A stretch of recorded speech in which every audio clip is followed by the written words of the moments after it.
Over blood clots, but them are fight over. Watch it. Could they? You're right, kids up now. Hi, sir. Don't tap me, I'm excuse me. You can walk fast and up me. Don't stop me, listen. Mama God. Sir, boy, you're proud tonight. Don't stop me, listen.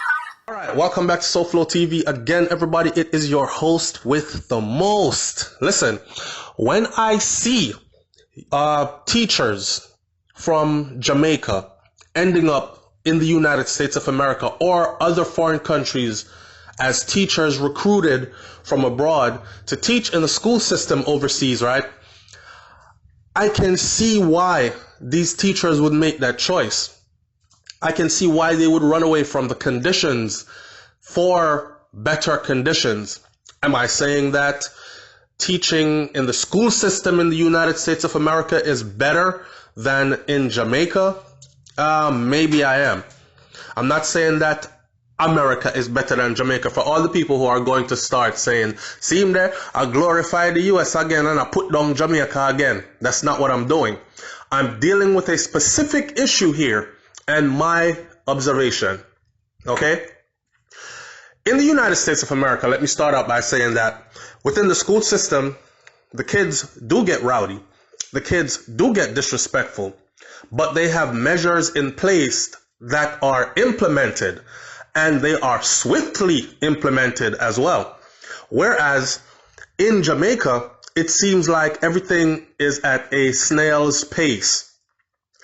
Not to mention the fact that the salary is so different.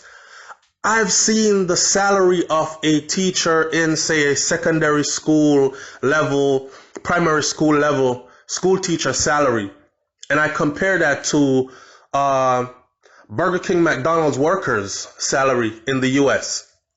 So I can see how these people would say, you know what? I'm going into the teaching profession. I enjoy teaching. I enjoy enlightening young minds. But the opportunity has come for me to make some money while doing it. I can live a better life and help more of my family members or even myself save up for my retirement days and all these things if I take this opportunity abroad. The school system in Jamaica has changed so much. I'm no old person, and I can already sound like an old person because I have to say, back in the days when I was going to school in Jamaica, half of the stuff that you see happening now was not happening then and could not happen then. We couldn't even think of it happening then. If we wanted to disrespect our teachers, we had to do it amongst ourselves away from school. But we're not going to do it at school. The uniform itself was seen as an identifier, meaning your uniform, when they saw your uniform out in the streets in Jamaica, they were able to tell, okay, that's a Edwin Allen Comprehensive High School. All right, that's a Knox College, right? That's a Knox Junior High. All right, that's over there, so a Christiana Primary. That's over there, so and you were identified by your uniform. That's a Homewood Technical. You know what I'm saying? These are the areas that I grew up in and traveled through to and from school. So I just call out, big up to each and every one of them people there. Sparlins, the whole place, Christiana. You know, we are my era, them place there. And let me tell you about discipline. Anytime you stepped out of line, out in public, in your uniform, it wasn't just you and you understood that. It was actually you punching your school in the face and giving your school a black eye in the public space. So some girls skip school, gone with big man, and it was known now that, yeah man, the Edwin Allen girl them, be a man them taking up. You see them up and down about the place with man. And the school is now branded as one of those schools where the girls get pregnant early, and it would be a big deal, and a lot of stuff would get put in place to handle that. Either them fling gal out of school where she no longer attends the school, so on and so forth, because the uniform was disgraced. I'm watching this video online. Somebody sent it to me. Shout out to my subscribers. And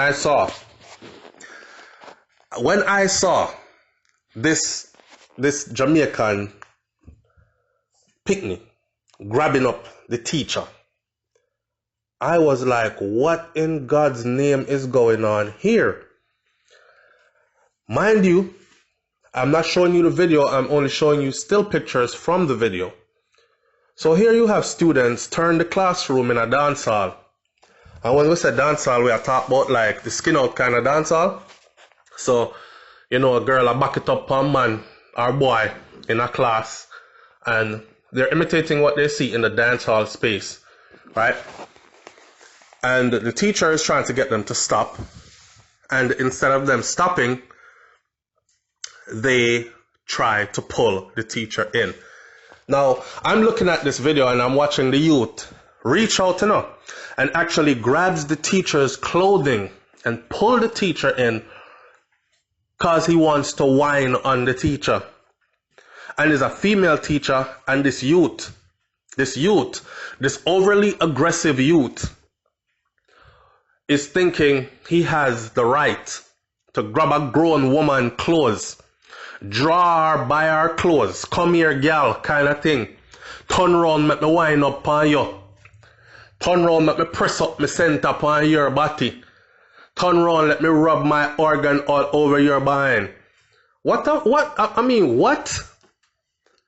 And the teacher lost control of the class because nobody in there was listening.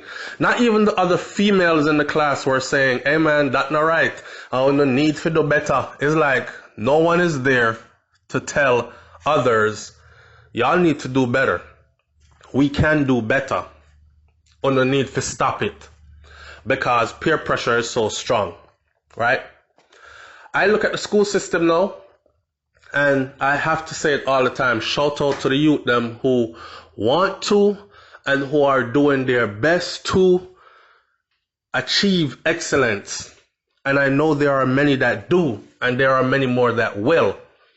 But the numbers of those that are like totally gone, have given up on themselves, them bugo yaga picnic there, them Lego beasts there, they are too many within the school system. You know, Jamaica is losing a whole lot of professionals. The brain drain is real, okay? I have watched this brain drain for the last 2 decades. The brain drain is real. I've met many teachers in the United States of America, to include family members of mine that are in the teaching profession, that have migrated overseas, and they came here first on a couple of trials as a teacher with an end date to return back to Jamaica. So they would be here during the school year, but as soon as school gave holiday, it was time for them to go. And that's how the paperwork was set up. They would actually fly out of the US because that's how the paperwork set up. They weren't even allowed to stay after and enjoy some holidays here. They had to leave as well. And then they were expected to be back contractually when the school season started. Most of those people have now migrated to the US permanently. So we've lost people who went to school, got their associates, their bachelors, their masters in the teaching profession, mastered their craft, are passionate about enlightening young minds, and them have to run away, left them yard. So these are our brightest minds we're talking about that are fleeing for higher ground, fleeing for better situations, right? I've seen them do it to the police officers in Jamaica. They've recruited police officers from Jamaica. So we're losing our police officers. We're losing our school teachers. We're losing our, what's the other profession? We're losing the nurses because there is a big recruiting thing going on right now for nurses out of Jamaica as well. You're talking about nurse practitioners. You're talking about teachers again, right? What are we going to become when all the brightest minds are gone from the island and all that's left are the bugoyagas? Do you see how this can contribute to a further downfall of our society? In closing this, I'm going to say this. A lot of the parents themselves, parenting in Jamaica seems like it's not like one time gone. I don't know if a lot of these parents are afraid of their children, or the children are, I don't know. The parents that must be afraid of their kids, or the children, the parents themselves are without morals. The moral standards has changed. Oh, I picked them, I saw them go on. No. The days of children being in a child's place and knowing your responsibilities seems to have faded away, and are in certain families for sure still, but majority of seems to don't have this no more. Is it that the parents are working too hard so they're not able to be there to raise the children, and the children are kind of like raising themselves using the internet? Because, you know, everybody have a cell phone nowadays, and most of the children in Jamaica at this point, after a certain age, they have a smartphone. Even if it's not the latest iPhone, they have a smartphone, and they have access to the never-ending internet. So is it because they're raising themselves that way? Or is it because the parents themselves are too busy caught up in other things to pay attention to what their children are involved in and their children are doing? And enough of them just don't care because they themselves were raised the same Bugoyaga way. I don't know what it is, but this video just shocked the daylights out of me to give me an insight of what in school look like these days. And before I go, I will tell you this. You would be shocked to see what is on the internet with Jamaican children in their school uniform. I'm going to say it again. You will be shocked to see what is on the internet with Jamaican children in their school uniform. I'll leave the rest for y'all to talk up in the comment section below, because I know said enough on the seat.